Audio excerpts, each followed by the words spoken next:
ಬ್ರಹ್ಮನನ್ನು ಕುರಿತು ಜಿಜ್ಞಾಸೆ ಮಾಡ್ತಾ ಇದ್ದೀವಿ. ಆದ್ರೆ ಬ್ರಹ್ಮ ಅಂತ ಅನ್ನೋದು ಏನು? ಬ್ರಹ್ಮ ಅಂತ ಅನ್ನೋ ಮಾತಿಗೆ ಅನೇಕ ಅರ್ಥಗಳಿದೆ. ಬ್ರಹ್ಮ ಅಂದ್ರೆ ವೇದ ಅಂತ ಆಗುತ್ತೆ, ಯಜ್ಞ ಅಂತ ಆಗುತ್ತೆ, ತಿಳುವಳಿಕೆ ಅಂತ ಆಗುತ್ತೆ, ಒಂದು ಜಾತಿ ಅಂತ ಆಗುತ್ತೆ, ಆಮೇಲೆ ಸಗುಣ ಬ್ರಹ್ಮ ಅಂತ ಆಗುತ್ತೆ, ನಿರ್ಗುಣ ಬ್ರಹ್ಮ ಅಂತ ಆಗುತ್ತೆ. ನೀವು ಬ್ರಹ್ಮ ಜಿಜ್ಞಾಸ ಅಂದ್ರೆ ಯಾವ ಬ್ರಹ್ಮನನ್ನು ಜಿಜ್ಞಾಸೆ ಮಾಡ್ತಾ ಇದ್ದೀರಿ ನೀವು? ಲಕ್ಷಣ ಹೇಳಿ ಅಂತ ಕೇಳ್ತಾರೆ. ಅದಕ್ಕಾಗಿ ಎರಡನೇ ಸೂತ್ರದಲ್ಲಿ ಜನ್ಮಾದ್ಯಸ್ಯತಃ ಅದೊಂದು ಲಕ್ಷಣ ಹೇಳುತ್ತೆ. ಬೇರೆ ಯಾವ ಬ್ರಹ್ಮನಿಗಾಗಲಿ ಬೇರೆ ಯಾವ ವಸ್ತುವಿಗಾಗಲಿ ಈ ಲಕ್ಷಣ ಇರಬಾರದು. ಅಂದ್ರೇನು? ಅನ್ಕಾಮನ್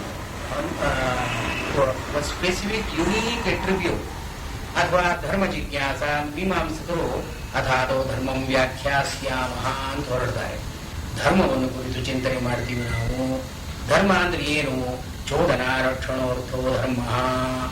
ಈ ಧರ್ಮಕ್ಕೆ ಒಂದು ಪ್ರಾಂಪ್ಟಿಂಗ್,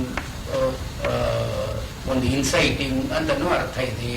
ಯಾವುದು ಮನುಷ್ಯನನ್ನ ಪ್ರವೃತ್ತಿಗೋ ನಿವೃತ್ತಿಗೋ ಚೋದನೆ ಮಾಡುತ್ತೋ ಇದನ್ನ ಧರ್ಮ ಅಂತ ಕರೀತೀವಿ. ಇದು ಬೇರೆ ಯಾತಕ್ಕೂ ಅನ್ವಯವಾಗ್ತಕ್ಕದ್ದಲ್ಲ.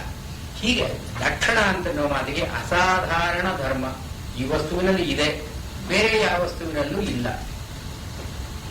ಈಗ ನೈಯಾಯಿಕರು ಇದಕ್ಕೊಂದು ಉದಾಹರಣೆಯನ್ನು ಕೊಡ್ತಾರೆ. ಹಸು ಅಂದ್ರೆ ಏನು ನಮಗೆ ಗೊತ್ತಿಲ್ಲ. ಹಸು ಅಂದ್ರೆ ಗೊತ್ತಿಲ್ಲ. ಹಸು ಅಂದ್ರೆ ಏನು ಅಂತ ನಾವು ತಿಳ್ಕೊಳ್ಬೇಕಾದ್ರೆ ಸಾಸ್ನಾದಿಮತ್ವಂ ಗೋತ್ವಂ. ಈ ಹಸು ಅಂತ ತಿಳ್ಕೊಳ್ಬೇಕಾದ್ರೆ ಆ ಹಸುವಿಗೆ ಗಂಗೆ ತೊಗಲು ಅಂತ ಇರುತ್ತಲ್ಲ, ಸಾಸ್ನ ಅಂತ ಕರೀತಾರೆ ಸಂಸ್ಕೃತ. ಇದು ಇದ್ರೆ ಅದು ಹಸು. ಇನ್ನು ಯಾವ ಪ್ರಾಣಿಗಳಿಗೂ ಇಲ್ಲ ಅಂತ ನೈಯಾಯಿಕರ ಮಾತು. ಇದೆಯೋ ಏನೋ ನನಗೆ ಗೊತ್ತಿಲ್ಲ. ಅಂತೂ ಗಂಗೆ ತೊಗಲು ಇದೆ ಅಂದ್ರೆ ಹಸು. ಆ ಹಸು ಅಂತನ್ನೋ ಎಲ್ಲಾ ಪ್ರಾಣಿಗಳಲ್ಲೂ ಆ ಜಾತಿಯಲ್ಲಿ ಸಜಾತೀಯದಲ್ಲಿ ಈ ಲಕ್ಷಣ ಇದೆ ಮತ್ತು ವಿಜಾತೀಯದಲ್ಲಿ ಇಲ್ಲ. ಇದು ಲಕ್ಷಣದ ಶಾಸ್ತ್ರಾಧಿಮತ್ವಂ ಗೋತ್ವಂ. ಶಾಸ್ತ್ರಾಧಿಮತ್ವ, ಶಾಸ್ತ್ರ ಇರತಕ್ಕಂಥದ್ದು. ಇದು ಈ ಲಕ್ಷಣದಲ್ಲಿ ಆ ವರ್ಗದ ಎಲ್ಲ ವಸ್ತುಗಳಲ್ಲೂ ಅದು ಇರಬೇಕು. ವಿಜಾತೀಯ ಅಂದ್ರೆ ಆ ವರ್ಗ ಅಲ್ಲದೆ ಬೇರೆ ವರ್ಗದಲ್ಲಿ ಯಾವುದಕ್ಕೂ ಇದು ಇರಬಾರದು. ಇದು ಅಸಾಧಾರಣ ಅಂತ ಅನಿಸ್ಕೊಳ್ಳುತ್ತೆ. ಇದರಲ್ಲಿ 3 ದೋಷಗಳು ಅಂತ ಹೇಳ್ತಾರೆ. ಅವ್ಯಾಪ್ತಿ, ಅತಿವ್ಯಾಪ್ತಿ, ಅಸಂಭವಿ. ಈಗ ಹಸು ಏನು ಅಂತಂದ್ರೆ ಕೆಂಪು ಬಣ್ಣದ್ದು. ಅಂದ್ರೆ ಆ ಕೆಂಪು ಬಣ್ಣದ್ದು ಅಂತ ಒಂದು ಲಕ್ಷಣ ಹೇಳಿದ್ರು ಕೂಡ ಎಲ್ಲ ಹಸುಗಳು ಕೆಂಪು ಬಣ್ಣ ಅಲ್ಲ. ಈ ಕಪಿಲೆ ಹಸು ಅಂತ ಅನ್ನೋದು ಕೆಂಪು ಬಣ್ಣ, ಬಿಳಿ ಹಸುಗಳಿರುತ್ತೆ, ಕಪ್ಪು ಹಸುಗಳಿರುತ್ತೆ, ಬೇರೆ. ಆದ್ರೆ ಹಸು ಅಂದ್ರೆ ಏನು ಅಂದ್ರೆ ಕೆಂಪು ಬಣ್ಣ ಇರುವುದು ಅಂತ ಅನ್ನೋದು ಅವ್ಯಾಪ್ತಿ ಅಂತ ಹೇಳ್ತಾರೆ. It does not cover all the individuals of the same species. ಇದನ್ನು ಅವ್ಯಾಪ್ತಿ ಅಂತ ಅಂದ್ರೆ ಏನು? It is non inclusive. Wide ಅಲ್ಲ, ವೈಡ್ ಅಲ್ಲ, ಇದು ನ್ಯಾರೋ ಡೆಫಿನಿಷನ್. ಹಸು ಅಂದ್ರೆ ಏನು ಅಂದ್ರೆ ಕೆಂಪು ಬಣ್ಣದ್ದು ಅಂತಂದ್ರೆ ಕೆಂಪು ಬಣ್ಣದ ಹಸು ಇರುತ್ತೆ, ಕರೀದಿರುತ್ತೆ, ಬಿಳಿದಿರುತ್ತೆ, ಎಲ್ಲ ಹಸುಗಳೇನೆ. ಇವನ್ ಕೆಂಪು ಅಂತ narrow down to a few individuals only. ಅಥವಾ ಅತಿವ್ಯಾಪ್ತಿ ಅಂತ ಹೇಳ್ತಾರೆ. ಈ ಅತಿವ್ಯಾಪ್ತಿ ಅಂತಂದ್ರೆ ಏನು? ಕೊಂಬಿರತಕ್ಕಂಥದ್ದು ಶೃಂಗವಾನ್, ಶೃಂಗವತ್ವಂ, ಗೋತ್ವಂ. ಕೊಂಬಿರತಕ್ಕಂಥದ್ದು ಹಸು. ಅಂದ್ರೆ ಹಸುವಿಗೆ ಮಾತ್ರ ಕೊಂಬಲ್ಲ, ಎಮ್ಮೆ ಕೊಂಬಿರುತ್ತೆ, ಜಿಂಕೆ ಕೊಂಬಿರುತ್ತೆ, ನ್ಯಾಜಕ್ಕೂ ಕೊಂಬಿರುತ್ತೆ. ಆದ್ರೆ ಹಸುವಿಗೂ ಇದೆ. ಹಸುವಿಗಿದ್ರೂ ಕೂಡ ಇದು it includes the members of the other species also. ಇದು ವೈಡ್. ಇದನ್ನು ಅತಿವ್ಯಾಪ್ತಿ ಅಂತ ಕರೀತಾರೆ. ಅಸಂಭವಿ ಅಂದ್ರೆ ಈ ವರ್ಗದಲ್ಲಾಗಲಿ ಬೇರೆ ವರ್ಗದಲ್ಲಾಗಲಿ ನಾವು ಕಾಣದೇ ಇರತಕ್ಕಂಥದ್ದು, ರೆಕ್ಕೆ ಇರತಕ್ಕಂಥದ್ದು ಹಸು ಅಂದ್ರೆ ಅಸಂಭವಿ. ಅದು ಆ ಧರ್ಮ ನಾವು ಯಾವ ಹಸುವಿನಲ್ಲೂ ಕಾಣಲಾರು. ಕಾಮಧೇನು ಇದೆ ಅಂತ ಹೇಳ್ತಾರೆ. ನಮ್ಮ ಹಸುಗಳು ಕಾಮಧೇನು ಅಲ್ಲವಾದ್ದರಿಂದ ಈ ಹಸುಗಳಲ್ಲಿ ಇಲ್ಲ, ಮತ್ತು ಕೋರೆಗಳಿಗಿಲ್ಲ, ಜಿಂಕೆಗಳಿಗಿಲ್ಲ, ಬೇರೆ ಯಾತಕ್ಕೂ ಇಲ್ಲ. ಇದನ್ನ ಅಸಂಭವಿ ಅಂತ ಕರೀತಾರೆ. ಈ ಲಕ್ಷಣ ಅಂತನ್ನೋದು ಈ 3 ಗುಣಗಳನ್ನ, ಈ 3 ದೋಷಗಳನ್ನ ಬಿಟ್ಟಿರಬೇಕು. ಮತ್ತು ಇದರಲ್ಲಿ 2 ಯಾವದ್ರವ್ಯ ಭಾವಿ, ಅಯಾವದ್ರವ್ಯ ಭಾವಿ ಅಂತ ಲಕ್ಷಣ ಹೇಳ್ತಾರೆ. ಯಾವದ್ರವ್ಯ ಭಾವಿ ಅಂದ್ರೆ ಒಂದು ವಸ್ತು ಈ ಲಕ್ಷಣವನ್ನು ಹೇಳಿದ್ರೆ ಅದು ಕಡೆಯವರೆಗೂ, ಅದು ನಾಶವಾಗುವವರೆಗೂ ಈ ಲಕ್ಷಣವನ್ನು ಹೊಂದಿರಬೇಕು. ಇದು ಒಂದು ಯಾವ ದ್ರವ್ಯ ಅಂದ್ರೆ ಆ ದ್ರವ್ಯ ಎಲ್ಲಿಯವರೆಗಿರುತ್ತೋ ಅಲ್ಲಿಯವರೆಗೂ ಈ ಲಕ್ಷಣ ಅಂತನೋದು ಇರಬೇಕು. ಈ ನಾವು ಯಾವ ವಸ್ತುವಿಗೆ ಯುನೀಕ್ ಅಂತ ಹೇಳ್ತೀವೋ this must be in the object as long as it endures. ಯಾವ ದ್ರವ್ಯ ಭಾವಿ ಅಂತಂತಾರೆ.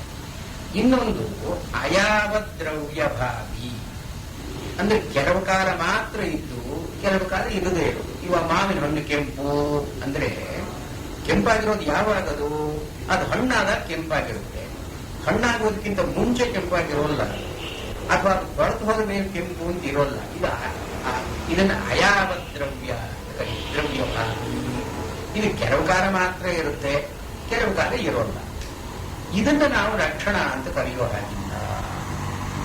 ಇಲ್ಲಿ ಹಿಂದೆ ಸಮಾಧಾವಚನ ಬುದ್ಧಿ ಅಂತ ಹೇಳಿ ಅಲ್ಲಿ ಭೇರೀತಾಡನಾದಿನಾಪಿ ಅಂಥ ಸಮಾಧಿಯಲ್ಲಿ ಇವನು ಹೋಗ್ತಾನೆ.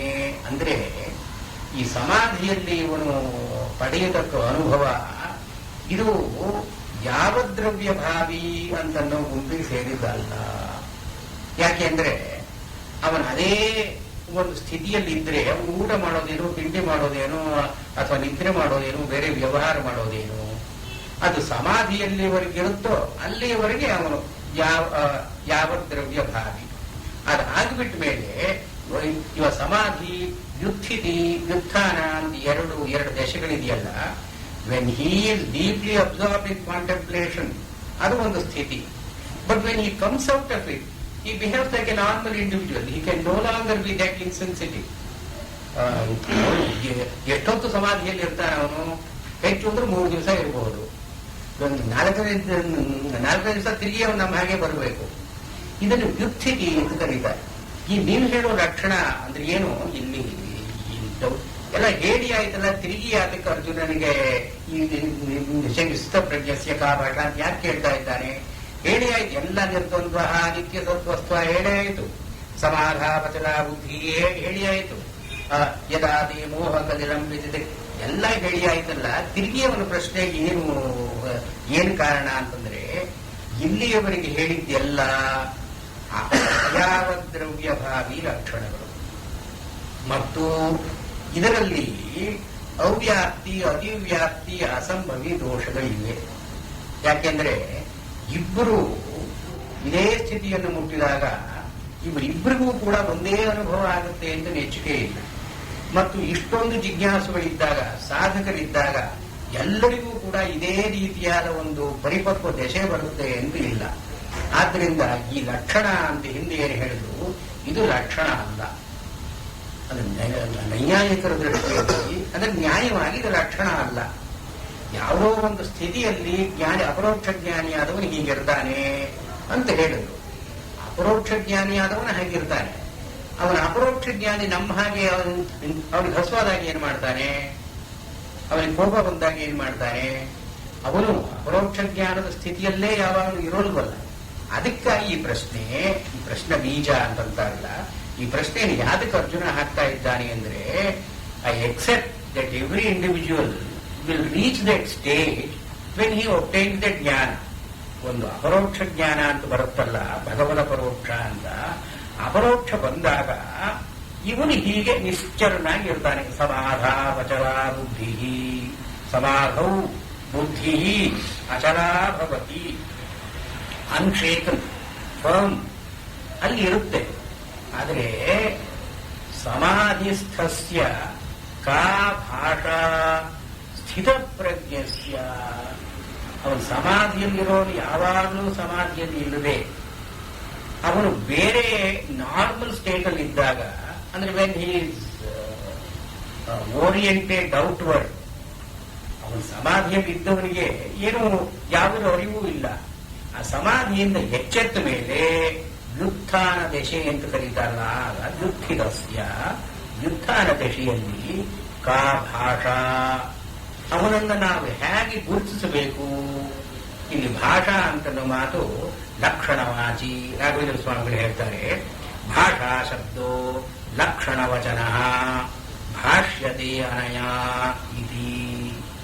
ಲಕ್ಷಣ ಅಂತ ಅನ್ನೋದನ್ನ ಹಿಂದೆ ನೀವು ಹೇಳಿದ್ರಿ ಅಂತಾದ್ರೆ ಇದನ್ನು ನಾವು ಭಾಷಾ ಅಂತ ಕರೀತೀವಿ. ಕಾ ಭಾಷಾ ಅಂದ್ರೆ ಯಾವ ಮಾತು ಅಂತ ಅರ್ಥ ಅಲ್ಲ, ಇದು ಮಾತುಗಳಿಗೆ ಯಾವ ಮಾತು ಅಂತ ಅಲ್ಲೇ ಹೇಳಿದ್ರೆ ಕಿಂ ಪ್ರಭಾಷಿತ ಅಂತ ಮುಂದೆ ಹೇಳಬೇಕಾದ ಕಾರಣ ಇಲ್ಲ.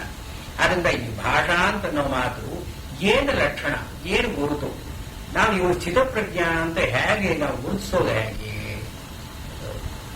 ಲೋಕದಲ್ಲಿ ಇವನು ಸಮಾಧಿಯಲ್ಲಿ ಇದ್ದಾಗ ನೀವು ಯಾವ ಅನುಭವ ಬಂದಿರುತ್ತೋ ಬೇರೆಯವರಿಗೆ ತಿಳಿಯೋ ಹಾಗಿಲ್ಲ. ಇದು it is personal subjective experience for him. ಸಮಾಧಿಯಲ್ಲಿದ್ದಾಗ ಇವನ ಸಮಾಧಿಯನ್ನ other people can't share and other people can't perceive it. ಇವನು ಒಳಗಾಗುವ ಅನುಭವವನ್ನು ಬೇರೆಯವರು ನೋಡೋ ಹಾಗಿಲ್ಲ. ಆದರೆ ಈ ಲೋಕೋಪಕಾರಕತ್ವ ಅಂತ ಒಂದು ಇದೆಯಲ್ಲ, ಲೋಕ ಸಂಗ್ರಹ ಅಂತ, ಇದರಿಂದ ಇವರು ಬೇರೆಯವರಿಗೂ ಕೂಡ ಒಂದು ಆದರ್ಶನಾಗಿರ್ಬೇಕಲ್ಲ. ಬೇರೆಯವರು ಇವನು ಸ್ಥಿತಪ್ರಜ್ಞಾ ಅಂತ ಗುರುತಿಸೋದು ಹೇಗೆ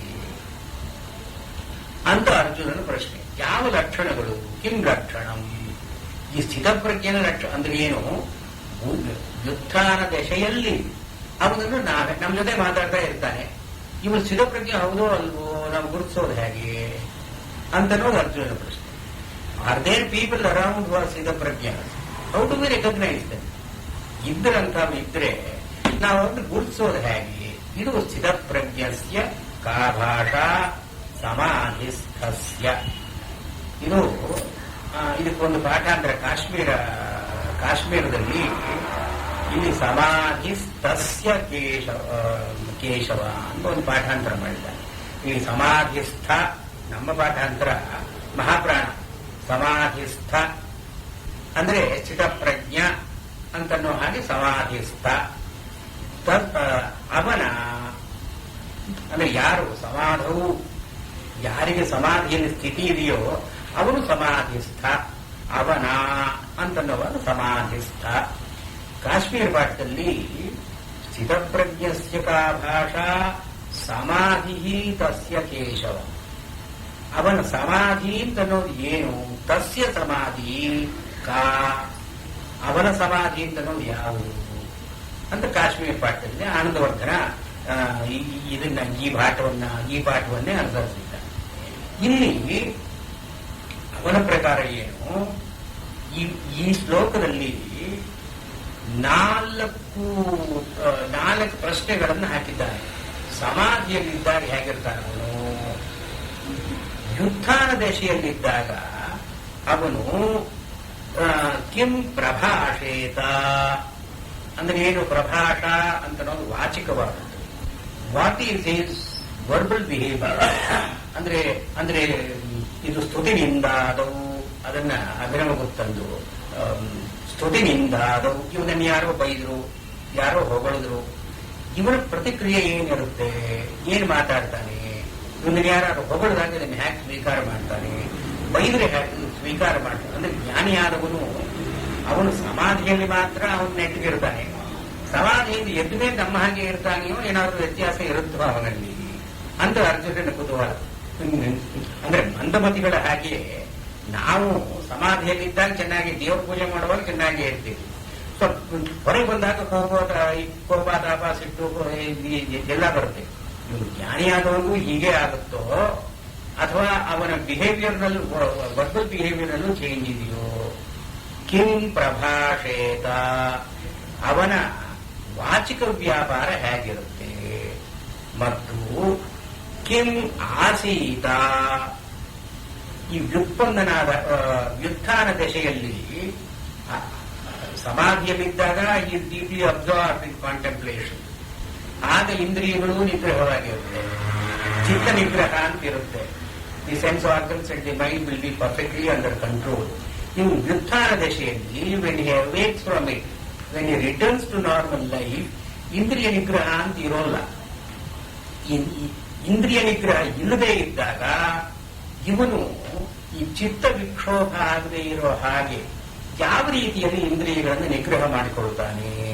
ಇದು ಕಿಂ ಆಸೀತ, ಹೌ ಡಸ್ ಹಿ ಲಿವ್ ಅಂತ. ಎರಡನೇ, ಹೌ ಡಸ್ ಹಿ ಲಿವ್ ಅಂದ್ರೆ ಏನು? ಲೋಕದಲ್ಲಿ ವಿಷಯಗಳಿರುತ್ತೆ, ಇಂದ್ರಿಯಗಳಿರುತ್ತೆ. ಇಂದ್ರಿಯಗಳಿಗೂ ವಿಷಯಗಳಿಗೂ ಸಂಪರ್ಕ ಉಂಟಾದಾಗ ಅದರೊಂದು ಆಸೆ ಅಂತ ಒಂದು ಬರುತ್ತೆ. ಈ ಜ್ಞಾನಿಯಾದವನು ಏನ್ ಮಾಡ್ತಾನಾಗ? ನಮಗೊಂದು ಆಸೆ ಬರುತ್ತೆ, ಐಸ್ ಕ್ರೀಮ್ ತಿನ್ಬೇಕು ಅಂತ ಆಸೆ ಬರುತ್ತೆ.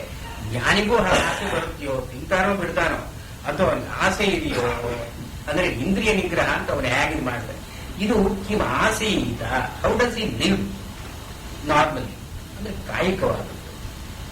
ಮೊದಲನೇದು ವಾಚಿಕ, ಎರಡನೇದು ಕಾಯಿಕ, ಮೂರನೇದು ಕಿಂ ವ್ರಜೇತ. ವ್ರಜೇತ ಅಂದ್ರೆ ಅವನ ಓರಿಯಂಟೇಷನ್ಸ್ ಹೇಗೆ, how does he incline towards the world, what are his dispositions. ಇದು ನಿಗ್ರಹ ಭಾವೇ ಅಪಿ, ನಿಗ್ರಹವಿಲ್ಲದೆ ಇದ್ದಾಗಲೂ ಕೂಡ ಅವನು ಯಾವ ರೀತಿಯಲ್ಲಿ ತನ್ನ ಚಿತ್ತವೃತ್ತಿಗಳನ್ನು ನಡೆಸಿಕೊಳ್ತಾನೆ ಅಂದ್ರೆ ಮಾನಸಿಕ. ಆದ್ದರಿಂದ ಅವರ ಪ್ರಕಾರ, ಅಭಿನವಗುಪ್ತನ ಪ್ರಕಾರ ಇಲ್ಲಿ ಸಮಾಧಿ ಅಂತನ್ನೋದ್ರಲ್ಲಿ ಆ ಸಮಾಧಿ ದಶೆಯಲ್ಲಿ ಅವನು ಹೇಗಿರ್ತಾನೆ, ವ್ಯುತ್ಥಾನ ದಶೆಯಲ್ಲಿ ಅಂದ್ರೆ ಅವನು ನಾರ್ಮಲ್, ಅವನು ಯಾವ ರೀತಿಯಲ್ಲಿ ಅವನ ಮಾತು ಹೇಗಿರುತ್ತೆ, ಅವನ ನಡೆ ಹೇಗಿರುತ್ತೆ, ಅವನ ಚಿತ್ತವೃತ್ತಿಗಳು ಹೇಗಿರುತ್ತೆ.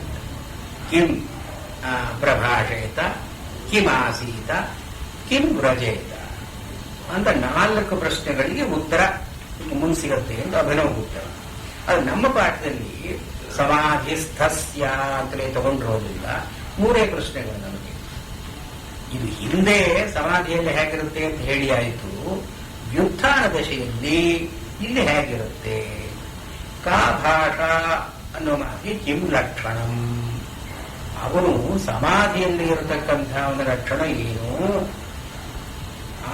ಅನಂತರದಲ್ಲಿ ಸ್ಥಿತಧೀಹಿ ಕಿಂ ಪ್ರಭಾಷೇತ, ಅಲ್ಲಿ ಸ್ಥಿತಪ್ರಜ್ಞಸ್ಯ ಅಂತ ಪೂರ್ವಾರ್ಧದಲ್ಲಿ ಹೇಳಿದರು.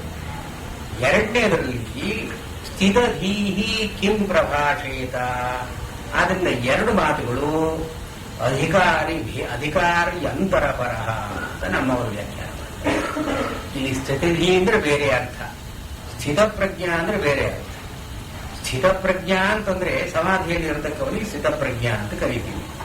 ವ್ಯುತ್ಥಿತಿ ದಶೆಯಲ್ಲಿರುವವನಿಗೆ ಅವನನ್ನು ನಾವು ಸ್ಥಿತಧೀಹಿ ಅಂತ ಕರೀತೀವಿ. ಧೀಹಿ ಪ್ರಜ್ಞಾ ಅಂತ ಅನ್ನೋದಕ್ಕೆ ಎಲ್ಲಿ the higher awareness aspects identity ಅದನ್ನು ಪ್ರಜ್ಞಾ ಅಂತ ಕರೀತಾರೆ. ಧೀಹಿ ಅಂದ್ರೆ ಆಕ್ಟಿವ್ ಮೈಂಡ್, ಆಕ್ಟಿವ್ ಕಾನ್ಶಿಯಸ್ನೆಸ್. ಆದ್ರಿಂದ ಸ್ಥಿತಧೀಹಿ when his consciousness or mind is settled, but when he is normally incline, ಇದನ್ನ ಸ್ಥಿತಧೀಹಿ ಕಿಂ ಪ್ರಭಾ, ಅವನೇ ಎದ್ದ ಮೇಲೆ ಹೇಗಿರ್ತಾನೆ, ಏನ್ ಮಾಡ್ತಾನೆ ಅಂತನ್ನೋದು ಇಲ್ಲಿ ಗಮಕ. ಕಿಮಾಸೀತ ವ್ರಜೇತ ಕಿಂ ಅಧಿಕಾರ್ಯಂತರ ಬೋಧಕಂ ಅಂತ ಅಧಿಕಾರ ಭೇದವನ್ನ ಹೇಳ್ತಕ್ಕಂಥ ಮಾತುಗಳು. ಸ್ಥಿತಪ್ರಜ್ಞಸ್ಯ ಕಾ ಭಾಷಾ, ಆಮೇಲೆ ಸ್ಥಿತಧೀಹಿ ಕಿಂ ಪ್ರಭಾಷಿತ ಇತ್ಯಾದಿಯಾಗಿ. ಆಮೇಲೆ ಈ ಉತ್ತರ ಶುರು ಮಾಡ್ತಾನೆ. ಪ್ರಜಹಾತಿ ಯದಾ ಕಾಮಾನ್ ಸರ್ವಾನ್ ಪಾರ್ಥಮನೋಗತಾನ್ ಆತ್ಮನ್ಯೇವಾತ್ಮನಃ ತುಷ್ಟಃ ಸ್ಥಿತಪ್ರಜ್ಞಸ್ತದೋಚ್ಯತೆ.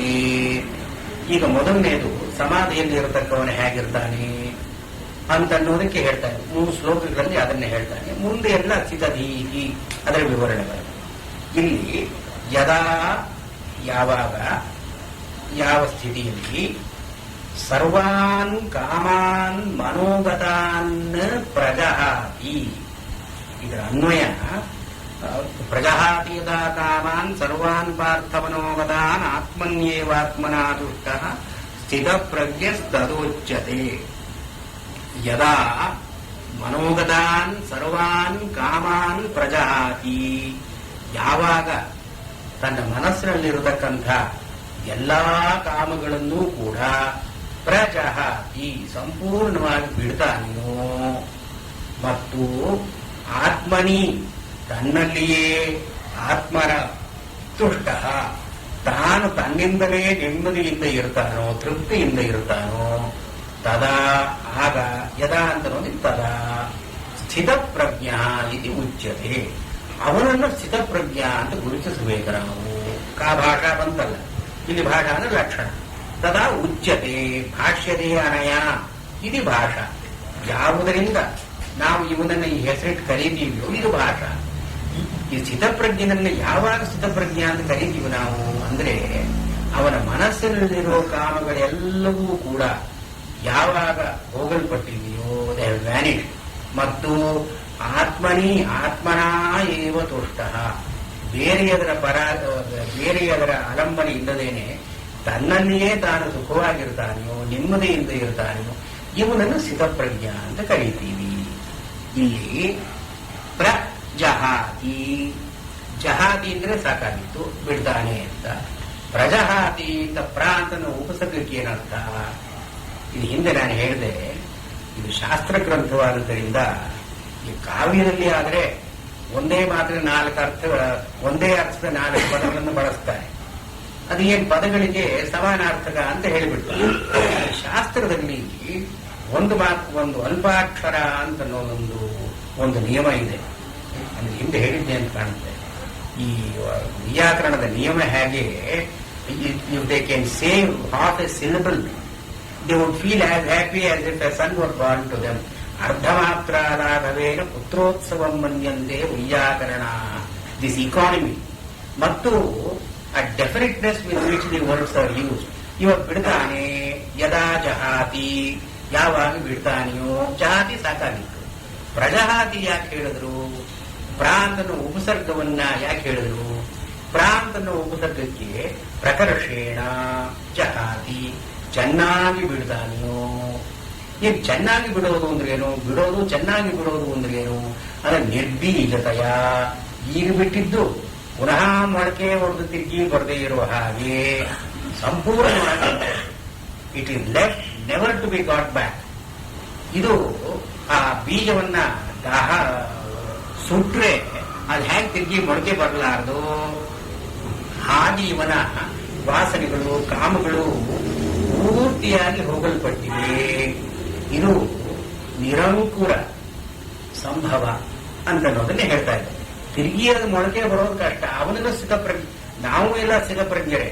4 ಕಪ್ ಕಾಫಿ ಕುಡಿದ್ಮೇಲೆ 5ನೇ ಕಪ್ ಕಾಫಿ ಬೇಡ ಅಂತ ಅನಿಸುತ್ತೆ. ಆದ್ರೆ ಅದು it does not stay for long. ಜಹಾತಿ ಅದು, ಪ್ರಜಹಾತಿ ಆಗೋಲ್ಲ. ಇವನಿಗಾದ್ರೂ ಪ್ರಜಹಾತಿ ಯದಾ ಕಾಮಾನ್, ಎಲ್ಲವನ್ನೂ ಬಿಟ್ಟಿದ್ದಾನೆ. ಮತ್ತು ಮನೋಗತಾನ್ ಕಾಮಾನ್ ಅಂತ ಯಾಕೆ ಹೇಳಿದ್ದಾರೆ? ಈ ಕಾಮಾನ್ ಅಂದ್ರೆ ಬಯಕೆಗಳು. ಈ ಬಯಕೆಗಳಿಗೆ ಭಗವದ್ಗೀತೆಯಲ್ಲಿ ತುಂಬಾ ಒಂದು ಪ್ರಾಶಸ್ತ್ಯ ಕೊಟ್ಟಿದ್ದಾರೆ. ಮುಂದೆ 3ನೇ ಅಧ್ಯಾಯದಲ್ಲಿ 37ನೇ ಶ್ಲೋಕದಲ್ಲಿ ಕಾಮಯೇಷ ಕ್ರೋಧಯೇಷ ರಜೋ ಗುಣ ಸಮುದ್ಭವ ಮಹಾಶನ ಮಹಾಪಾಪ ಇತ್ಯಾದಿಯಾಗಿ ಹೇಳ್ಕೊಂಡು ಬರ್. ಈ ಕಾಮ ಅಂತ ದೊಡ್ಡ ಶತ್ರು. ಇದು ರಜಸ್ಸಿನಿಂದ ಉಂಟಾದದ್ದು ಅಂತ ಹೇಳಿ ಕಾಮ ಅಂತ ಅನ್ನೋದನ್ನ it has been singled out as the worst enemy of man, ಬಯಕೆಗಳು ಅಂತ ಅನ್ನೋದು. ಮತ್ತು ಕಾಮಾತ್ ಕ್ರೋಧೋ ವಿಜಾಯತೆ ಅಂತ ಸರ್ವನಾಶಕ್ಕೆ ಕಾಮದಿಂದ ಕ್ರೋಧ, ಕ್ರೋಧದಿಂದ ಮೋಹ ಇತ್ಯಾದಿಯಾಗಿ ಆ ಒಂದು ಚೈನು ಹೇಳ್ಕೊಂಡು ಬರ್ತಾ ಇದ್ದಾರೆ. ಇಲ್ಲಿ ಕಾಮಾನ್ ಅಂದ್ರೆ ಬಯಕೆಗಳು. ಕಾಮಾನ್ ಸರ್ವಾನ್, ಎಲ್ಲಾ ಬಯಕೆಗಳನ್ನು ಕೂಡ. ಮತ್ತು ಮನೋಗತಾನ್, ಮನಸ್ಸಿನಲ್ಲಿ ಇರತಕ್ಕ ಹೃದಯ ವರ್ತಮಾನ, ಮನಸ್ಸಿನಲ್ಲಿ ಇರತಕ್ಕಂಥ ಅಂದ್ರೆ ಬಯಕೆಗಳು ಮನಸ್ಸಿನಲ್ಲಿ ಇನ್ನೆಲ್ಲಿರುತ್ತೆ? ಇವರು ಕಾಮಾನ್ ಅಂತ ಹೇಳಿದ್ರೆ ಸಾಕಲ್ಲ, ಮನೋಗತಾನ್ ಅಂತ ತಿರುಗಿ ಹೇಳಬೇಕಾದ ಪ್ರಮೇಯ ಏನು? ಅಂದ್ರೆ ಕಾಮಗಳು ಮನಸ್ಸಿನಲ್ಲಿ ಅಲ್ಲದೆ ಎಲ್ಲಾರು ಇದ್ರೆ these has to be singled out. ಮನೋಗತಾನ್ ಕಾಮಾನ್ ಪ್ರಜಾತಿ ಅದು ಇಲ್ಲಿ ರಾಘವೇಂದ್ರ ಸ್ವಾಮಿಗಳು ತೋರಿಸ್ತಾರೆ. ಇವನಿಗೆ ಚಿತ್ತಪ್ರಜ್ಞಾ ಅಂತಂದ್ರೆ ಒಂದು ಪ್ರಜ್ಞೆ ಇವನಲ್ಲಿ ಉಂಟಾಗಿದೆ. ಈ ಪ್ರಜ್ಞೆ ಎಲ್ಲಿ ಆಗುತ್ತೆ? ಮನಸ್ಸಿನಲ್ಲಿಯೇ ಆಗುತ್ತೆ. ಈ ಕಾಮಗಳು ಮನಸ್ಸಿನಲ್ಲಿಯೇ ಇರುತ್ತೆ. ಈ ಪ್ರಜ್ಞೆ ಮತ್ತು ಕಾಮ ವಿರುದ್ಧವಾದದ್ದರಿಂದ ಒಂದಿದ ಕಡೆ ಇನ್ನೊಂದು ಇರೋಲ್ಲ. ಆದ್ರಿಂದ ಸಹಜವಾಗಿ ಈ ಬಯಕೆಗಳು ಮನೋಗತಾನ್ ಕಾಮಾನ್ ಪ್ರಜಾತಿ ಇಲ್ಲಿ ಈ 3ರಲ್ಲಿ ಮತ್ತು ಮುಂದೆ 2 ಇಬ್ಬರು ಅಧಿಕಾರಿಗಳನ್ನ ಕುರಿತು ಇಲ್ಲಿ ಹೇಳ್ತಾ ಇದ್ದಾರೆ. ಒಂದು, ಈ ಹೇಳೋದೆಲ್ಲ ಅಪರೋಕ್ಷ ಜ್ಞಾನಿಯಾದವನಿಗೆ ಅನಾಯಾಸವಾಗಿ ಆಗಿಬಿಡುತ್ತೆ. ಅದು ಮುಂದೆ ಹೇಳ್ತಾರೆ, ಕೂರ್ಮಃ ಅಂಗಾನಿ, ಇದು ಆಮೆ ಹೇಗೆ ತನ್ನ ಅಂಗಾಂಗಗಳನ್ನು ಸೆಳೆಕೊಳ್ಳುತ್ತೋ ಅದು ಮುಂದೆ ಬರುತ್ತೆ. ಅಂದ್ರೆ ಇವನಿಗೆ ಅನಾಯಾಸವಾಗಿ ಸ್ವಭಾವ ಸಿದ್ಧವಾದ ಜ್ಞಾನಿಯಾದವನಿಗೆ ಬಯಕೆಯಲ್ಲಿ ಇರೋದೇ ಇಲ್ಲ. ಇದು ಈ ಸ್ಥಿತಪ್ರಜ್ಞನಾದವನಿಗೆ, ಸಮಾಧಿಯ ರುಚಿಯನ್ನು ಕಂಡವನಿಗೆ ಇದು ಬಯಕೆಗಳು ತಾವಾಗಿಯೇ ಹೊರಟೋಗುತ್ತೆ. ಯಾಕೆಂದ್ರೆ ಅವನ ಮನಸ್ಸಿನಲ್ಲಿ ಪ್ರಜ್ಞೆ ಅಂತ ಬಂದ ಮೇಲೆ ಆ ಪ್ರಜ್ಞೆಗೆ ವಿರುದ್ಧವಾದ ಕಾಮಗಳು ಪ್ರಜಹಾತಿ ಯದಾ ಕಾಮಾನ್ ಸರ್ವಾನ್ ಪಾರ್ಥ ಮನೋಗತಾನ್ ಅಂತನ್ನೋದು ಅವನಿಗೆ ಸರಿ. ಯಾರಿಗೆ ಅಪರೋಕ್ಷ ಜ್ಞಾನಿಯಾದವನಿಗೆ ಸ್ವಭಾವ ಸಿದ್ಧವಾಗಿ ಬರತಕ್ಕಂಥದ್ದು ಇದು. ಆದ್ರೆ ಸಾಧಕರಿಗೆ ಇದೇ ಒಂದು ಆದರ್ಶ. ಅದು ಇವನಿಗೆ ಸ್ವಭಾವ ಸಿದ್ಧವಾಗಿ ಬರತಕ್ಕದ್ದಲ್ಲ, ಇವನಿಗೆ ಪ್ರಯತ್ನ ಪೂರ್ವಕವಾಗಿ ಇವನು ಅದನ್ನು ಪಡ್ಕೊಳ್ತಕ್ಕದ್ದು. ಅದನ್ನು ಮುಂದೆ ಹೇಳ್ತಾರೆ. ಆದ್ರಿಂದ ರಾಘವೇಂದ್ರ ಸ್ವಾಮಿ ಈ ಎರಡು ಅರ್ಥಗಳು ಇದೆ ಇಲ್ಲಿ ಎಂದು ತೋರಿಸಿ, ಜ್ಞಾನಿಗೆ ಯಾವ ಲಕ್ಷಣಗಳನ್ನು ಹೇಳಿದರೋ ಅದೇ ಲಕ್ಷಣಗಳನ್ನ ಸಾಧಕನಾದವನು ಕೂಡ ಅನುಸರಿಸ್ತಕ್ಕದ್ದು. ಆದ್ರೆ ಜ್ಞಾನಿಗೆ ಅದು ಸಹಜವಾಗಿ ಬರುತ್ತೆ, ಸ್ವಭಾವ ಸಿದ್ಧವಾಗಿ ಬರುತ್ತೆ. ಇವನಿಗೆ ಪ್ರಯತ್ನ ಪೂರ್ವಕವಾಗಿ ಇವನು ಪಡ್ಕೊಳ್ಳಬೇಕು. ಇದನ್ನ ಹೇಳೋದಕ್ಕಾಗಿ ಮನೋಗತಾನ್ ಅಂತ ಸ್ಪಷ್ಟವಾಗಿ ಹೇಳಿದ್ದಾರೆ. ಮನೋಗತಾನ್ ಕಾಮಾನ್. ಮತ್ತೆ ಆತ್ಮನಿ ಏವ ಆತ್ಮನ ತುಷ್ಟ. ಇಲ್ಲಿ ಆತ್ಮ ಅಂತ ಅನ್ನೋ ಮಾತನ್ನ ಮೊದಲನೇ ಸರ್ತಿ ಉಪಯೋಗಿಸ್ತಾ ಇದ್ದಾರೆ ಭಗವದ್ಗೀತೆಯಲ್ಲಿ. ಆತ್ಮನಿ, ಆತ್ಮನ. ಈ ಆತ್ಮ ನಮ್ಮ ವೇದಾಂತದ ಆತ್ಮ ಅಂತ ಅನ್ಕೋಬಾರ್ದು. ಯಾಕೆಂದ್ರೆ ಒಂದೇ ಆತ್ಮನನ್ನ ಎರಡು ವಿಭಕ್ತಿಗಳಲ್ಲಿ ಯೂಸ್ ಮಾಡಿದ್ದಾರೆ. ಆತ್ಮನಿ ಅಂತ ಒಂದು ಲೊಕೇಟಿವ್ ಕೇಸ್, ಆತ್ಮನ ಇನ್ಸ್ಟ್ರೂಮೆಂಟಲ್ ಕೇಸ್. ಆತ್ಮನಿ ಆತ್ಮನ ತುಷ್ಟ ಅಂದ್ರೆ ಇಲ್ಲಿ ಸಾಮಾನ್ಯವಾಗಿ ನಮ್ಮ ತಾನು, ತನ್ನ ಅಂತನ್ನೋ ಅರ್ಥ ಇದೆಯಲ್ಲ ಆತ್ಮನಿಗೆ. ಆತ್ಮನ ಸಂಚರತಿ ಅಂದ್ರೆ ತಾನು ಒಬ್ಬನೇ ಹೋಗ್ತಾನೆ ಅಂದ್ರೆ ಅಷ್ಟೇ ಅರ್ಥ. ತಾನೇ ಹೋಗ್ತಾನೆ ಅಂತ. ಆತ್ಮನ ಪಠತಿ ಅಂದ್ರೆ ತಾನೇ ಓದ್ಕೊಳ್ತಾನೆ, ಬೇರೆಯವ್ರ ನೆನವಿಲ್ಲದೆ ತಾನೇ. ಇಲ್ಲಿ ಆತ್ಮ ಅಂತನ್ನೋ ಮಾತನ್ನು ತಾನು, ತನ್ನ ಅಂತನ್ನೋ ಅರ್ಥದಲ್ಲಿ ಮಾತ್ರ ಉಪಯೋಗಿಸಿದ್ದಾನೆ. ತನ್ನಲ್ಲಿ ಅವನು ನೆಮ್ಮದಿಯಿಂದ ಇದ್ದಾನೆ, ತೃಪ್ತನಾಗಿ ಇದ್ದಾನೆ. ತುಷ್ಟ.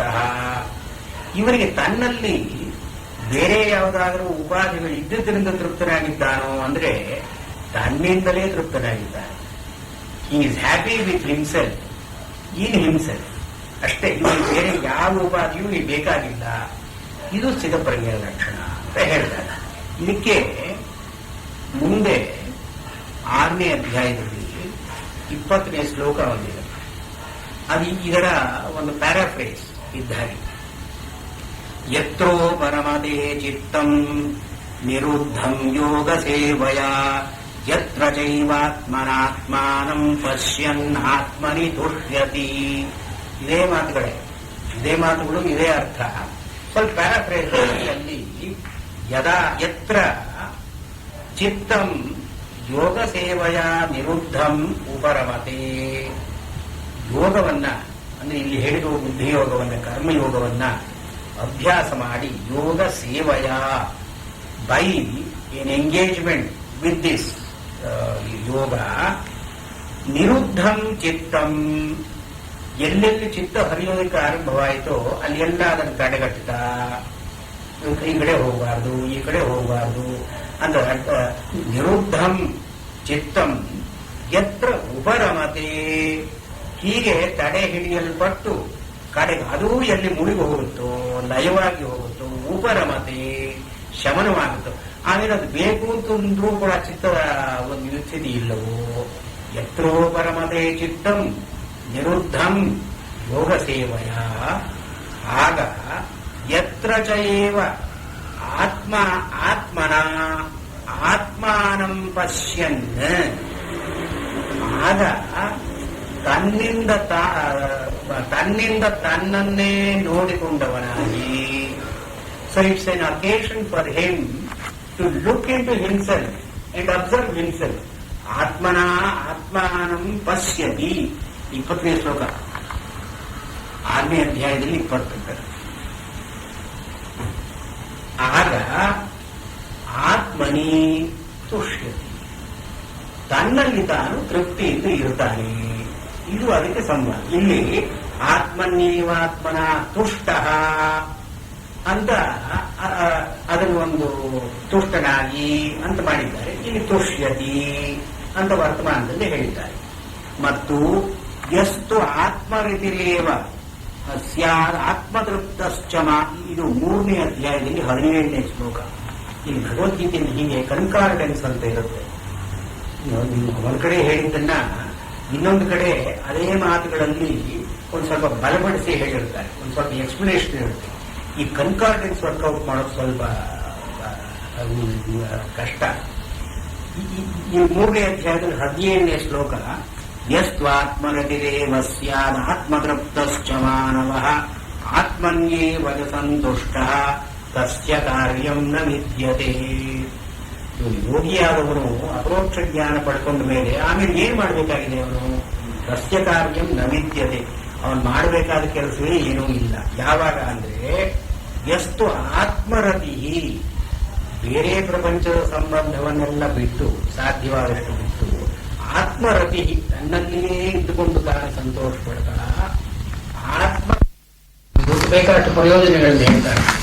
ಒಂದು ಏನು ಅಂದ್ರೆ ಒನ್ ಆಫ್ ದಿ ಮೋಟಿವ್ಸ್ ಅಲ್ಲಿ ಹೇಳೋದು ಈ ಲೋಕ ಸಂಗ್ರಹಾರ್ಥಂ, ಲೋಕದಲ್ಲಿ ಜನಗಳು ಹೇಗಿರಬೇಕು ಅಂತ ತೋರಿಸೋದಕ್ಕಾಗಿ ಭಗವದ್ಗೀತೆಯಲ್ಲಿ ಹೇಳ್ತಾ ಇದ್ದಾನೆ. ಇಲ್ಲಿ ಆತ್ಮರತಿ, ಆತ್ಮತೃಪ್ತ, ಆತ್ಮನ್ಯೇವ ಸಂತುಷ್ಟ ಅಂತ 3 ಮಾತುಗಳು ಹೇಳಿದ್ದಾರೆ. ಆತ್ಮರತಿ ಅಂದ್ರೆ we are normally engage with the world, but a sadhaka should more and more grapple with himself. He must be inward oriented. ಇದು ರತಿ ಅಂತ ಕರೀತಾರೆ. ಅಂದ್ರೆ ಏನು? He must derive pleasure out of it. ಯೋಗದಲ್ಲಿ ಫೋರ್ಸ್ ಮಾಡಿದ್ದು ಯೋಗ ಅಲ್ಲ. ಯೋಗದ ಒಂದು ಕೀ ಪ್ರಿನ್ಸಿಪಲ್ ಏನು? It must be pleasant.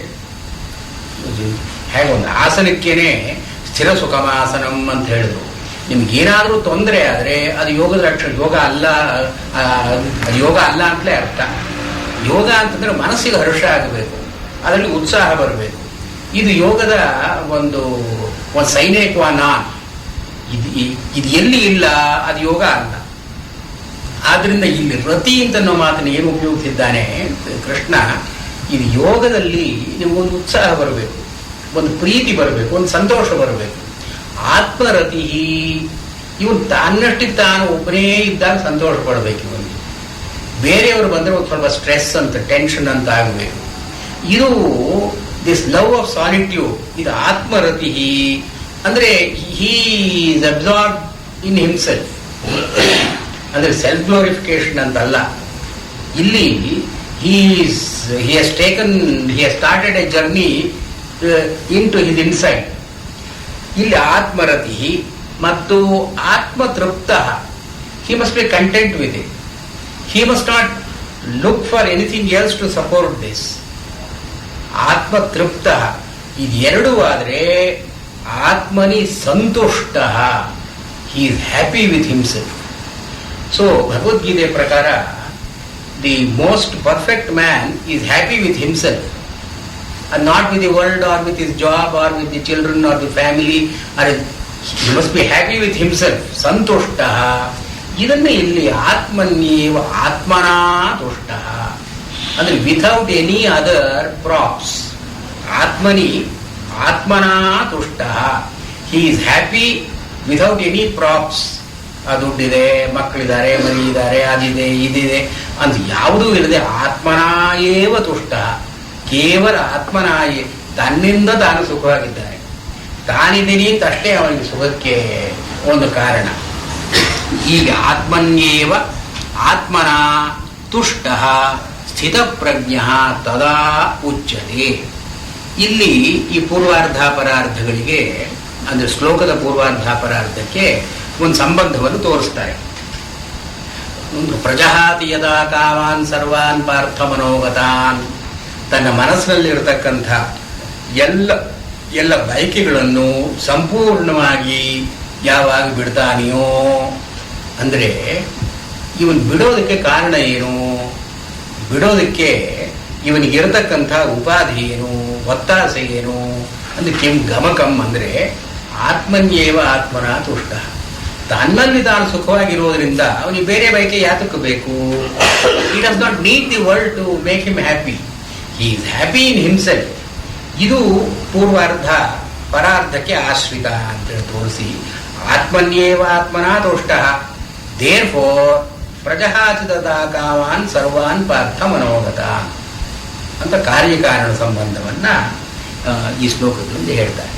ದುಃಖೇಶ್ವನುದ್ವಿಗ್ನಮನಾಃ ಸುಖೇಶು ವಿಗತ ಸ್ಪೃಹಃ ವೀತರಾಗ ಭಯ ಕ್ರೋಧಃ ಸ್ಥಿತಧೀರ್ಮುನಿರುಚ್ಯತೆ. ದುಃಖೇಶು ಸತ್ಸು ಅನುದ್ವಿಗ್ನಮನಾಃ. When calamities do come, when calamities are there, his mind is not agitated. Anudvignamanaha. He remains perfectly composed in the face of all troubles and calamities. Dukkheshu satsu anudvignamanaha. Mattu ಸುಖೇಶು ಸತ್ಸು. ಇವನಿಗೆ ಸುಖಗಳು ಬಂತು, ವಿಗತ ಸ್ಪೃಹ. ಸುಖ ಬಂತು ಅಂದ್ರೆ he enjoys them, but he does not long for them. ಅಂದ್ರೆ ಇದು ಬೇಕು ಅಂತ ಬಯಕೆ ಇಲ್ಲ, ಬಂದದ್ದನ್ನು ಅನುಭವಿಸ್ತಾನೆ. ಸುಖ ಬಂದ್ರೆ ಬೇಡ ಅಂತ ಅನ್ನೋಲ್ಲ ಇವನು. ಆದರೆ ಸುಖ ಇನ್ನಷ್ಟು ಬೇಕು, ಅದಿರಲಿ ಇದಿರಲಿ ಅಂತ ಸುಖವನ್ನೂ ದುಃಖವನ್ನಾಗಿ ಮಾಡಿಕೊಳ್ಳೋ ಜನ ಇರ್ತಾರಲ್ಲ. ಇಷ್ಟು ಬಂದ್ರೆ ಸಾಲದು. ಪುರಂದರದಾಸರದ್ದು ಇದೆಯಲ್ಲ, ಇಷ್ಟು ದೊರೆತರೆ ಮತ್ತಷ್ಟರ ಆಸೆ, ಅಷ್ಟೂ ದೊರೆತರೆ ಇನ್ನಷ್ಟರ ಆಸೆ, ಎಂದಿಗಾದರೂ ಚಿಂತೆ ಬಿಡದು ಅಂತ ಹೇಳಿ. ಇದು ವಿಗತ ಸ್ಪೃಹ. ಬಂದದ್ರಲ್ಲೂ ಸುಖವಾಗಿರ್ತಾನೆ ಅವನು. ಸುಖ ಬಂದರೆ ಎಂಜಾಯ್ ಮಾಡ್ತಾನೆ. It does not long for it, it does not long for more of it. ಸುಖೇಶು ವಿಗತ ಸ್ಪೃಹ. ಇದು ಯಾತಕ್ಕೆ ಅಂದರೆ ವೀತ ರಾಗ ಭಯ ಕ್ರೋಧ ದೇ ಫ್ಲೆಡ್ ಫ್ರಮ್ ಹಿಮ್. ಇವನಿಂದ ಓಡಿ ಹೋಗ್ಬಿಟ್ಟಿದೆ ಮೂರು: ರಾಗ, ಭಯ, ಕ್ರೋಧ. ತ್ರಿಭಿಹಿ ಅಂತ ರಾಘವೇಂದ್ರ ಸ್ವಾಮಿಗಳು ದುಃಖೇಶು ಪ್ರಾಪ್ತೇಶು ಅನುದ್ವಿಗ್ನಂ ಕ್ಷಾಂತಂ ಮನೋ ಯಸ್ಯ ಸತತ. ಮತ್ತು ಇಲ್ಲಿ ರಾಗ ಅಂತನೋ ಮಾತಿಗೆ desire or craving or approach, ಇದನ್ನೇ ಹೇಳ್ತಾರೆ.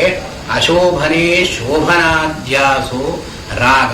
ರಾಘವೇಂದ್ರ ಸ್ವಾಮಿಗಳು ಡೆಫಿನಿಷನ್. ಡಿಸೈರ್ ಆರ್ ಕ್ರೇವಿಂಗ್ ಅಂದ್ರೆ ಏನು? ಅಶೋಭನೆ ಶೋಭನಾಧ್ಯಾಸ. We superimpose a feeling of worth in the things which are worthless. ಅಶೋಭನೆ ಶೋಭನಾಧ್ಯಾಸ ರಾಗ. ಈ ರಾಗ ಅಂತ ನಾವು ಮಾತು ರಂಜ್ ಅಂದ್ರೆ ಮನಸ್ಸನ್ನ ಕಲಕತಕ್ಕಂಥದ್ದು, ಮನಸ್ಸಿಗೆ ಬಣ್ಣ ಹಚ್ಚತಕ್ಕಂಥದ್ದು. ರಂಜ್ ಅಂತ ಧಾತು, ಇದರಿಂದ ರಾಗ ಅಂತ ಆಗಿದೆ. ಯಾವುದು ಮನಸ್ಸಿಗೆ ಬಣ್ಣ ಹಚ್ಚುತ್ತೋ ಅದು ರಾಗ. ಸಂಗೀತದ ರಾಗವೂ ಇದೇನೆ. ಇಲ್ಲಿ ರಾಗ ಅಂತಂದ್ರೆ ಯಾವುದು ವಾಸ್ತವವಾಗಿ ತಮ್ಮಲ್ಲಿ ಯಾವ ಒಂದು ಗುಣವನ್ನು ಪಡ್ಕೊಳ್ಳದೆ ಇದ್ರೂ ಕೂಡ ನಮ್ಮ ಮನಸ್ಸು ಅದರಲ್ಲಿ ಗುಣವನ್ನು ಕಾಣುತ್ತೋ, ಇದು ವ್ಯಾಲ್ಯೂಸ್ ಇನ್ ಲೈಫ್ ಅಂತ ಅಂತಾರಲ್ಲ. ಒಂದು the object itself has no value, but we create a value for it. ನನಗಿದು ಬೇಕು ಅಂತನ್ನುವಾಗ ಆ ಜಡವಾದ ವಸ್ತುವಿಗೆ ಒಂದು ಆಕರ್ಷಣೆ ಅಂತ ಬರುತ್ತೆ. ಅಂದ್ರೆ ಏನು, ಅದು ನಮ್ಮನ್ನು ಸೆಳೀತಾ ಇದೆ ಅಂತನ್ನೋ ಭಾವನೆ ಬರುತ್ತೆ. ಅದು ವಾಸ್ತವವಾಗಿ ಸೆಳೀತಾ ಇಲ್ಲ, ಅದು ಅಚೇತನವಾದದ್ದು. It does not attract us, but the attraction is in our mind. So ಈ values in life they are mental. We project them on the things outside. ಇದನ್ನು ಇವರು ರಾಗ ಅಂತ ಕರೆದಿದ್ದಾರೆ.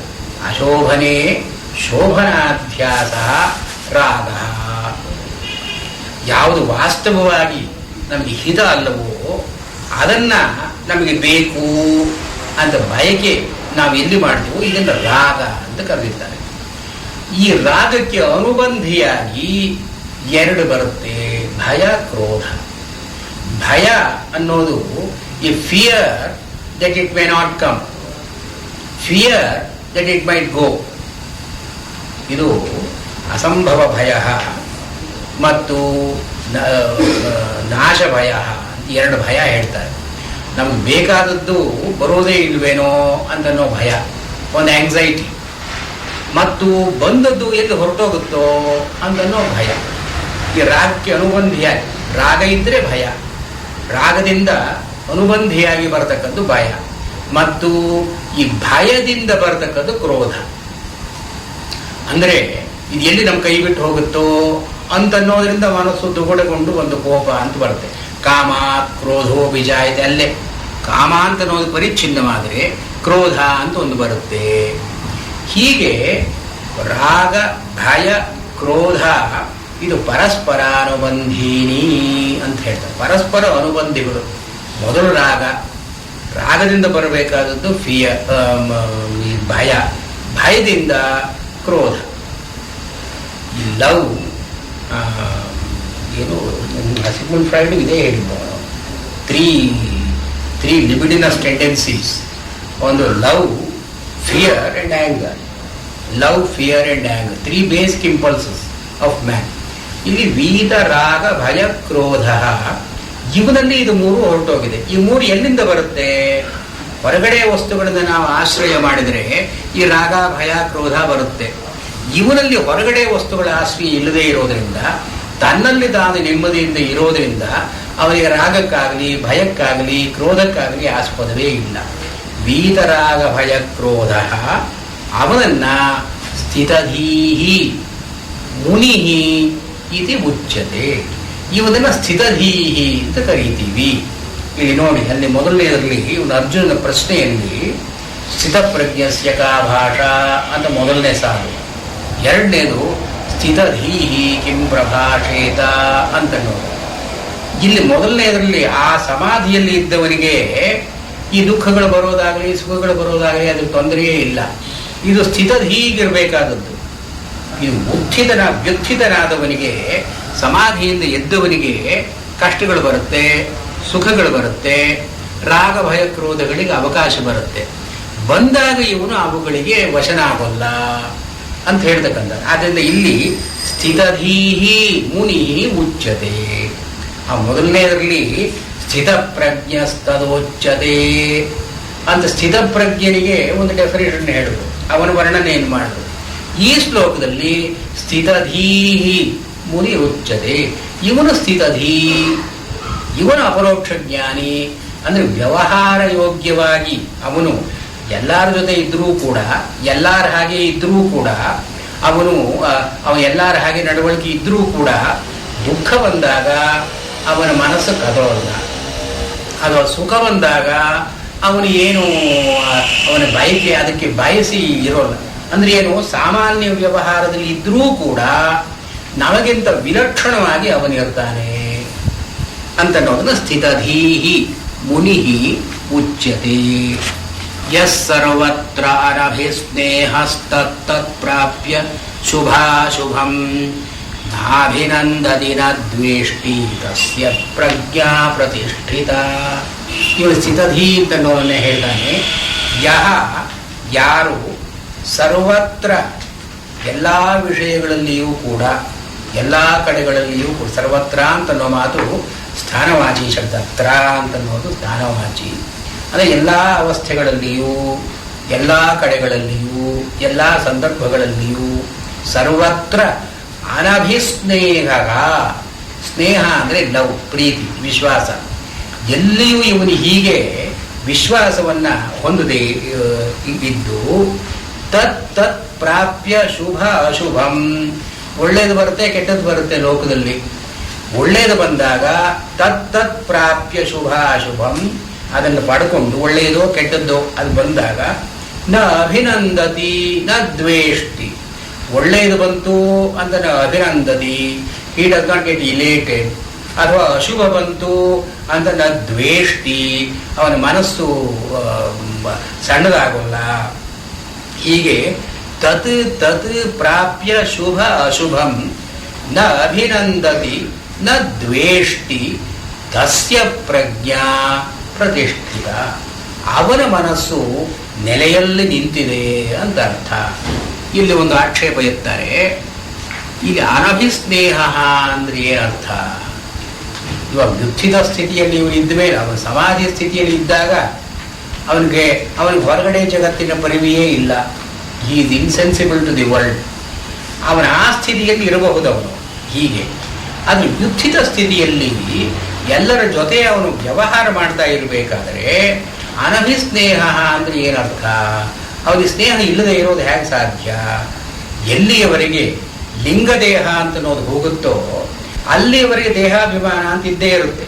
ಅವನು ಎಂಥ ಜ್ಞಾನಿಯಾದರೂ ಕೂಡ ಲಿಂಗದೇಹ ಪೂರ್ತಿ ವಾಸನೆ ಹೋಗದೆ ಇರೋವರೆಗೆ ಇದು ನನ್ನ ದೇಹ, ನನ್ನ ಇಂದ್ರಿಯಗಳು, ನನ್ನ ಮನಸ್ಸು, ಅಥವಾ ನನಗೆ ಸೇರಿದವರು, ನನ್ನ ಬಂಧು ಮಿತ್ರರು, ಇದು ಒಂದು ಸ್ನೇಹ ಇದ್ದೇ ಇರುತ್ತೆ. ಇದನ್ನ ಸರ್ವತ್ರ ಅನಭಿಸ್ನೇಹ ಅಂತ ಹೇಳಿದ ಮೇಲೆ ತತ್ತತ್ ಪ್ರಾಪ್ಯ ಶುಭಾಶುಭಂ ಅಂದ್ರೆ ಏನರ್ಥ? ಅರ್ಥವೇ ಇಲ್ಲ ಅದಕ್ಕೆ. ಆದ್ರಿಂದ ಈಗ ಅನಭಿಸ್ನೇಹ ಅಂದ್ರೆ ಏನರ್ಥ? ಅದಕ್ಕೆ ರಾಘವೇಂದ್ರ ಸ್ವಾಮಿಗಳು ತೋರಿಸ್ತಾರೆ. ಇಲ್ಲಿ ಅಸ್ನೇಹ ಅಂತ ಹೇಳಲಿಲ್ಲ. ಅಸ್ನೇಹ ಅಂದ್ರೆ absolutely devoid of interest, devoid of love. ಅಸ್ನೇಹ ಇಲ್ಲಿ ಯಹ ಸರ್ವತ್ರ ಅಸ್ನೇಹ ಅಂತ ಹೇಳಿದೆ, ಅನಭಿಸ್ನೇಹ ಅಂತ ಹೇಳಿದ್ದಾರೆ. ಅನಭಿಸ್ನೇಹ, ಅಭಿಸ್ನೇಹ ಅಂತನ್ನೋ ಮಾತಿಗೆ ಅತಿಸ್ನೇಹ ಅಂತ ಹೆಸರು. Excessive love or interest or attachment. Attachment ಇದ್ದೇ ಇರಬೇಕು. ದೇಹಾಭಿಮಾನ ಅಂತ ಇದ್ದ ಮೇಲೆ ಸ್ವಲ್ಪ ಮಟ್ಟಿಗೆ ಅಟ್ಯಾಚ್ಮೆಂಟ್ ಇದ್ದೇ ಇರುತ್ತೆ. ಆದರೆ ಸರ್ವತ್ರ ಅನಭಿಸ್ನೇಹ, ಎಕ್ಸೆಸಿವ್ ಅಟ್ಯಾಚ್ಮೆಂಟ್, ಒಂದು ಔಚಿತ್ಯದ ಎಲ್ಲೆಯನ್ನು ಮೀರಿ ನಮಗೊಂದು ಅಟ್ಯಾಚ್ಮೆಂಟ್ ಇದ್ದರೆ ಅಭಿಸ್ನೇಹ ಅಂತಾಯಿತು. ಇವನಿಗೆ ಉಚ್ಚದ ಸ್ಥಿತಿಯಲ್ಲಿ ಇದ್ದವನಿಗೆ ಸರ್ವತ್ರ ಅನಭಿಸ್ನೇಹ ತತ್ತತ್ ಪ್ರಾಪ್ಯ ಶುಭಾಶುಭಂ ನಾಭಿನಂದತಿ ನ ದ್ವೇಷ್ಟಿ. ಇಲ್ಲಿ ಶ್ರೀನಿವಾಸ ತೀರ್ಥಿಯ ಟಿಪ್ಪಣಿ ಹೇಳ್ತಾರೆ. ಇಲ್ಲಿ ಮುಂದೆ ನಿರಾಹಾರಸ್ಯ ದೇಹಿನಃ ಅಂತ ಒಂದು ಮಾತು ಬರುತ್ತೆ.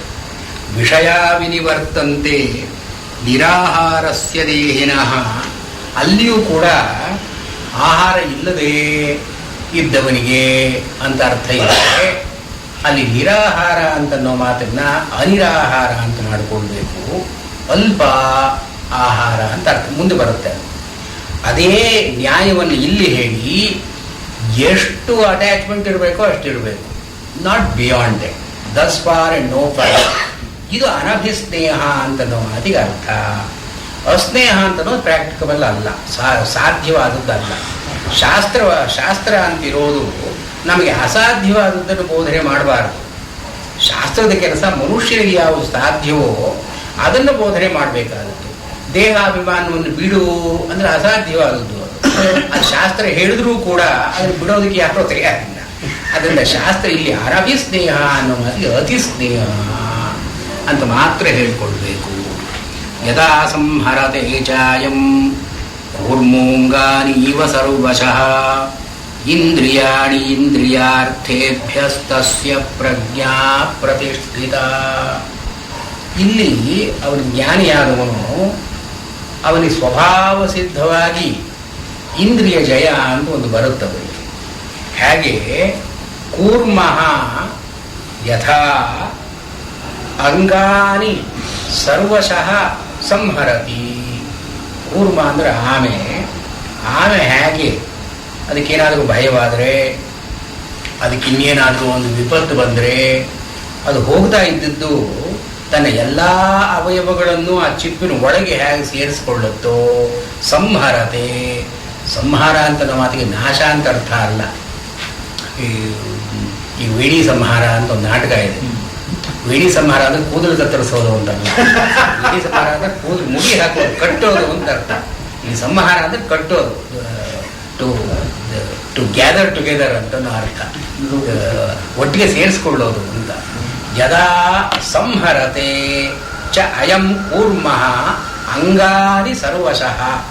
ಆಮೆ ತನ್ನ ಎಲ್ಲ ಅವಯವಗಳನ್ನು ಹೇಗೆ ಸಂಹಾರ ಮಾಡಿಕೊಳ್ಳುತ್ತೀಯೋ ಅಂದರೆ ಒಳಗೆ ಸೆಳೆಕೊಳ್ಳುತ್ತೀಯೋ ಹಾಗೆ ಇಂದ್ರಿಯಾಣಿ ಅರ್ಥೇಭ್ಯ ಸಂಹರತಿ.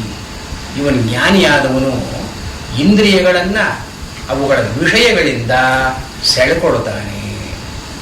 ಇಲ್ಲಿ ಇಂದ್ರಿಯ ಜಯ ಅಂತನ್ನೋ ಮಾತಿಗೆ ಇಂದ್ರಿಯಗಳು ವಿಷಯ ಎರಡರ ಸನ್ನಿಕರ್ಷ ಇದ್ದರೆ, ವಿಷಯ ಅಂತನ್ನೋ ಮಾತಿಗೆ ಶೀಂಗ್ ಬಂಧನೆ, ಶೀಂಗ್ ಅಂತ ಧಾತು, ವಿ ಅಂದರೆ ವಿಶೇಷವಾಗಿ ಅಂತ ಉಪಸರ್ಗ.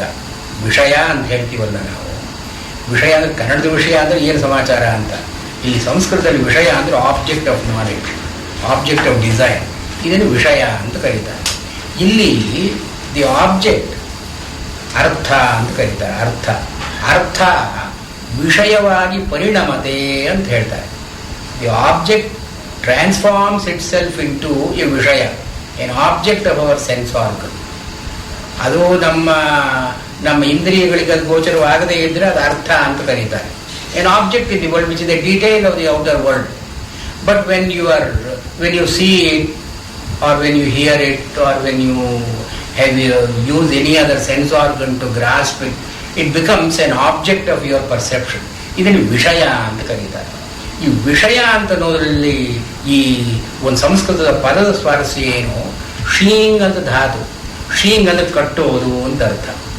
ವಿ ಅಂದ್ರೆ ವಿಶೇಷವಾಗಿ ಒಂದು ರೂಪವನ್ನು ನಾವು ನೋಡಿದ್ರೆ ಅದು ನಮ್ಮ ಇಂದ್ರಿಯವನ್ನು ಕಟ್ಟಾಕತ್ತೆ. ನನ್ನನ್ನು ನೋಡು ಅಂತ ಅದು ಹೇಳ್ತಾ ಇದೆ. The object loses its objectivity and becomes a subjective detail. ನಾನು ಅದನ್ನು ನೋಡ್ತಾ ಇದ್ದೀನಿ, ಇದು ವಿಷಯ. ಈ ವಿಷಯಗಳು ಇಂದ್ರಿಯ ಎರಡೂ ಒಟ್ಟಿಗೆ ಇದ್ದಾಗ ಇಂದ್ರಿಯಗಳ ಆಕರ್ಷಣೆ ಅಂತ ಇರುತ್ತೆ. ಇಂದ್ರಿಯಗಳ ಆಕರ್ಷಣೆಯಿಂದ ಮನಸ್ಸಿಗೆ ಅದರಲ್ಲಿ ಒಂದು ವೃತ್ತಿ ಅಂತ ಇರುತ್ತೆ. ಇದು ಮಾನಸಿಕ ಇಂದ್ರಿಯ ವೃತ್ತಿ ಅಂತಿರುತ್ತೆ. ಇವನು ಜ್ಞಾನಿಯಾದವನು ಏನು ಮಾಡ್ತಾನೆ, ಇಂದ್ರಿಯಾಣಿ ಇಂದ್ರಿಯಾರ್ಥೇಭ್ಯ ಸಂಹರತಿ. ಇವನು ಇಂದ್ರಿಯಗಳನ್ನ ಒಳಗೆ ಎಳ್ಕೊಳ್ತಾನೆ. ಹೇಗೆ? ಯಾತರಿಂದ? ವಿಷಯಗಳಿಂದ. ಹಿ ವಿಲ್ ರೆಡ್ಯೂಸ್ ದಿ ವಿಷಯ ಇಂಟು ಅರ್ಥ ಅಗೇನ್. ಇದು ನನಗೆ ಬೇಕಾದ ವಿಷಯ ಅಂತ ಅದರಲ್ಲಿ ಇಲ್ಲದೇ ಇದ್ರೆ ಹೊರಗಿನ ಒಂದು ಡೀಟೇಲ್ ಆಯಿತು, it does not attract you. ಇವನು ಈ ಜ್ಞಾನಿಯಾದವನು, he will not allow the only objects to attract him, to entice his mind. ಇದು ಇಂದ್ರಿಯಾಣಿ ಇಂದ್ರಿಯಾರ್ಥೇಭ್ಯ ತಥಾ ಕೂರ್ಮದ ಹಾಗೆ ಸಂಹರತಿ ಸ್ಥಿತಪ್ರಜ್ಞ ತದಾ ಉಚ್ಯತೆ. ಇದನ್ನ ಜ್ಞಾನಿಯಾದವನೇನೋ ಸಹಜವಾಗಿ ಮಾಡಿಕೊಡ್ತಾನೆ. ಹೇಗೆ ಅನಾಯಾಸವಾಗಿ ಆಮೆ ತನ್ನ ಇಂದ್ರಿಯಗಳನ್ನೆಲ್ಲ ಒಳಗೆ ಎಳ್ಕೊಳ್ಳುತ್ತೋ ಹಾಗೆ ಸಾಧಕನಾದವನು ಮಾಡೋದಕ್ಕಿಲ್ಲ, ಅವನು ಪ್ರಯತ್ನಪೂರ್ವಕವಾಗಿ ಮಾಡಬೇಕು. ಆಮೆ ಜ್ಞಾನಿ ಇದ್ದ ಹಾಗೆ ಅವರಿಗೆ ಅಪರೋಕ್ಷ ಜ್ಞಾನ ಬಂದ ಮೇಲೆ ಲೋಕದ ಯಾವ ವಿಷಯವೂ ಕೂಡ ಅವರಿಗೆ ಆಕರ್ಷಣೆ ಅಂತ ಇಲ್ಲ. ಒಂದು ವೇಳೆ ಇಂದ್ರಿಯ ಹೋಯಿತು ಅಂತಂದ್ರೂ ಕೂಡ ಮನಸ್ಸನ್ನ ಇಂದ್ರಿಯಗಳಿಂದ ಬೇರೆ ಕೈ ಎಳ್ಕೊಳ್ತಾನೆ. ಆದ್ರಿಂದಲೇ ಇವನ್ ಜ್ಞಾನಿಯಾದವನು ಅಂಧವತ್ ಪಶ್ಯತಿ ರೂಪಾಣಿ ಬಧಿರವತ್ ಶೃಣೋತಿ ಶಬ್ದಾನ್. ಅವನೆಲ್ಲ ನೋಡ್ತಾನೆ ಇರ್ತಾನಂತೆ, ಆದ್ರೆ ಕುರುಡ ಹೇಗೆ ನೋಡ್ತಾನೋ ಹಾಗೆ ನೋಡ್ತಾ ಇರ್ತಾನೆ. ಅಂಧವತ್ ಪಶ್ಯತಿ ರೂಪಾಣಿ ಇವನ್ ಜ್ಞಾನಿಯಾದವನು. ಬಧಿರವತ್ ಶೃಣೋತಿ ಶಬ್ದಾನ್, ಅವನ ಶಬ್ದಗಳನ್ನು ಕೇಳ್ತಾ ಇರ್ತಾನೆ. ಕಿವುಡ ಹೇಗೆ ಕೇಳ್ತಾನೋ ಹಾಗೆ ಕೇಳ್ತಾನೆ ಅಷ್ಟೇ. ಅಂದ್ರೆ ಏನು, they don't make a dent on him, they don't make an impression on him. ಇದು ಇವನಿಗೆ ಸಹಜವಾಗಿ ಬರ್ತಕ್ಕದ್ದು. ಯಾಕೆಂದ್ರೆ ಭಗವದ ಪರೋಕ್ಷ ಅವನಿಗೆ ಆಗಿರೋದ್ರಿಂದ, ಇವನ ಮನಸ್ಸೆಲ್ಲ ಬೇರೆ ಕಡೆ ಅಬ್ಸಾರ್ಬ್ ಆಗಿರೋದ್ರಿಂದ nothing of the external world will entice him, will attract him, will agitate him.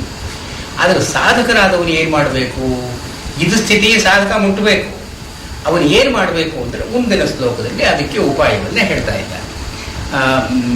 ವಿಷಯ ವಿನಿವರ್ತಂತೆ ನಿರಾಹಾರಸ್ಯ ದೇಹಿನಃ ರಸವರ್ಜಂ ರಸೋಪ್ಯಸ್ಯ ಪರಂ ದೃಷ್ಟ್ವಾ ನಿವರ್ತತೆ. ಇಲ್ಲಿ ಜ್ಞಾನಿಗೂ ಸಾಧಕನಿಗೂ ವ್ಯತ್ಯಾಸವನ್ನು ಹೇಳಿ, ಜ್ಞಾನಿಗೆ ಯಾವುದು ಸಹಜವಾಗಿ ಬರುತ್ತೋ ಈ ಸಾಧಕ ಪ್ರಯತ್ನಪೂರ್ವಕವಾಗಿ ಅದನ್ನು ಪಡ್ಕೊಳ್ಬೇಕು. ಅವನು ಏನು ಮಾಡಬೇಕು? ಉಪಾಯವನ್ನು ಮುಂದೆ ಹೇಳ್ತಾನೆ.